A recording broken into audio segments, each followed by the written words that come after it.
Hello, my name is Sadea Zimmerly. I'm a licensed clinical social worker and EFT practitioner through EFT International.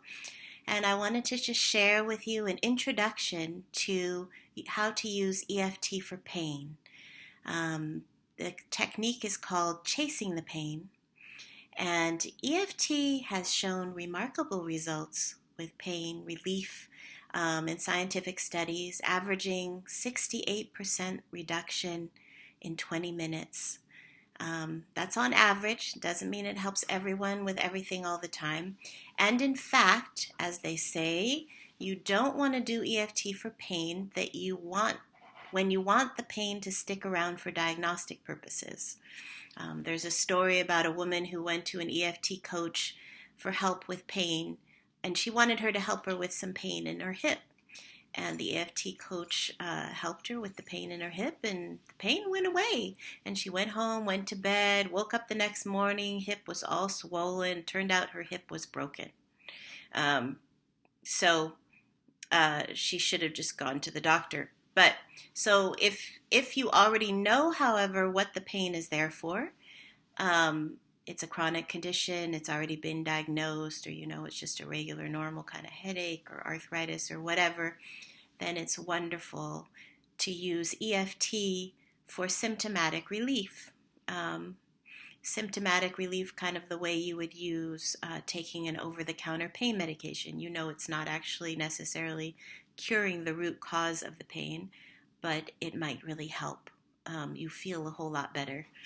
And again, not everything is known. Sometimes other effects do happen.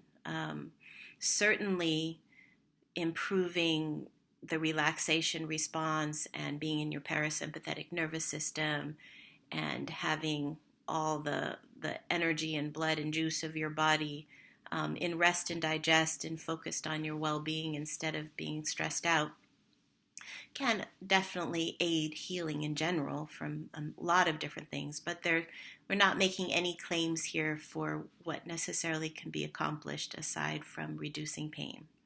I'll tell you an anecdotal story myself. I woke up one morning, I had my C2 vertebrae sticking out when it rotates out, which tends to happen if I get really stressed. And I must have been having a bad dream when I was sleeping, and I woke up just like clenched up in pain, and I could feel the bulge with my fingers, just like I do when I know how that works. I know how it is.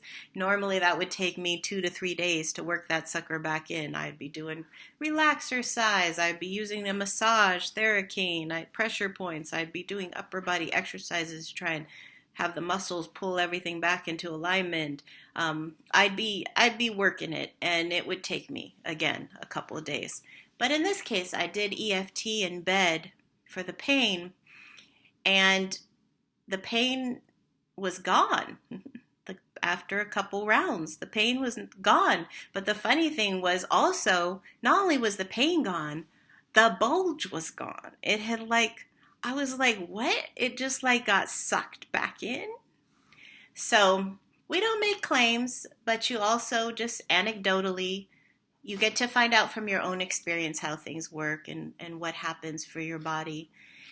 And it might be really kind of hard to accept and inexplicable. Why would tapping on your body and saying some words help pain? If the pain has a good reason for being there. Again, we're saying even if it has a totally excellent reason for being there. Well, I think one way to think about it or imagine it is that maybe, so the pain is a signal that something's wrong or not right with your body, right? Most of the time. But it's the way that's communicated to you is through the medium of your nervous system. That's the only way it can happen. All the messages that you receive are through the electrochemical language of your body. And so what happens is that also part of that pain constellation is just the awareness of pain is stressful. And so if you figure that there might be a little signal, but the speaker system amplifies it. And so what we can do with EFT, that speaker system is the kind of the stirring up of the nervous system. We can just pull that whole, make that speaker system shut that whole thing down. So then maybe you just have the little awareness or the initial signal, or maybe you already got the signal and you already got the message and you already know, and you don't really need it to hang around and keep reverberating through your body. So, one way to imagine it. You can imagine it however you want, but but do experiment and see how it works for you. So the way you use EFT for pain that's different from just regular EFT is that normally with regular EFT, we're saying we're going to do the setup, we're going to have a feeling in addition to an issue. Well, with pain, your pain is the issue. And the other difference is that we're going to go into great detail and really just hone in on it, describe it, what they call the submodalities of it. You know, if it had a smell, how would it smell? If it had a color, how would it have a color? What does it feel like? Is it grinding, grating, throbbing, punching, stabbing? You know, if you had a metaphor for it, what would it be like? Would it be like a big elephant, you know, sitting in that spot? Or, you know, does it remind you of anything? So anyway, all those kind of details, characterizing and giving helps channel our attention really to exactly the spot where we need that EFT energy to go, where we want the medicine to go. It's like holding a funnel into that spot. Because otherwise there's so many different things that it could be, you know, if we're vague, if you imagine just spreading, if you want medicine to go to the right wound, it's like you're giving the map coordinates to your body of like, this is where I need the help. Okay? So we're going to do that at length. I don't think I have a pain. You can do this for sensation as well. But I don't really have anything at the moment, so I'm going to make something up. Try and make it entertaining. Okay. So we're going to start, like with EFT in general, you always start the setup statement on the side of hand between the pinky knuckle and the base. That spongy stuff, we're going to use 4 fingers. I'm going to say, even though, and I'm going to rate the pain. Let's see, what would that pain be on a scale of 1 to 10? You know, I think I have something I could kind of use, so we'll see. So I'm going to rate it, but it's kind of low level, so I'll rate it about 4. Okay. So I'm going to say, and then I'm going to describe it and think about everything I want to say about it. You can complain and tap is a wonderful, wonderful way to get more mileage out of complaining, is to tap while you complain. But we're just going to wax, you know, eloquent about this thing. So let's see. So even though I have this kind of hot tension creeping up from between my shoulder blades, up the back of my neck, and like there's like a little stick sticking at the base of my skull, and just it's tight, and it's kind of dark and dense, and it's pushing. And even though I have this kind of dark, dense pushing up the back of my neck to the base of my skull, I deeply, now we're going to do the affirmation, I deeply and completely accept myself. Even though I have this kind of stick-like pushing tension, tightness, up the back of my neck from between my shoulder blades to the base of my skull, I deeply and completely accept myself. And you can take a deep breath in between. That's very helpful. Even though this is the last time, I have this tight, tense, dark, it's kind of like a stick up the back of my neck to the base of my skull. I deeply and completely accept myself. See, I already feel it a little melting. I already feel it. And now we're going to do the reminder phrase. And in this case, we don't have to say the same thing on every point because it might just spread over and kind of spill over. So I'm doing top of head. This is another 4-finger point. In the middle of the top, if you drew a line between your ears, or were strung up like a marionette, or where the soft spot on a baby's skull is.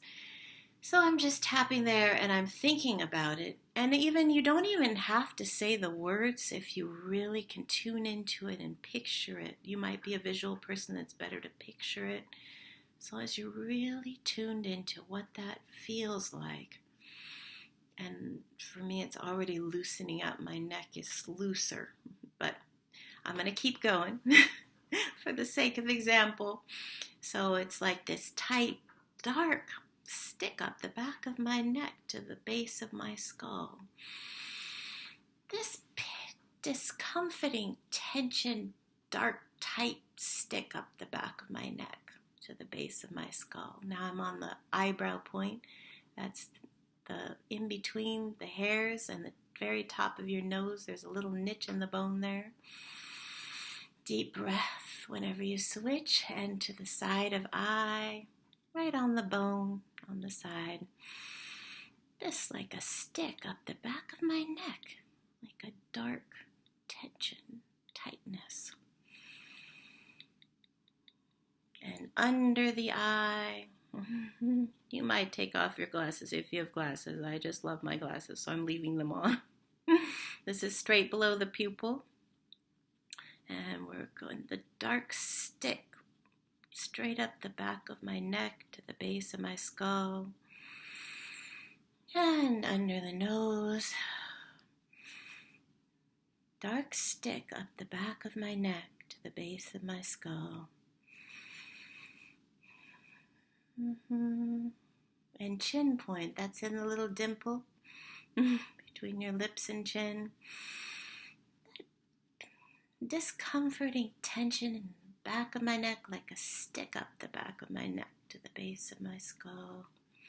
Like a stick up my neck to the base of my skull. I'm doing the collarbone, which is right below the bones. Pads underneath.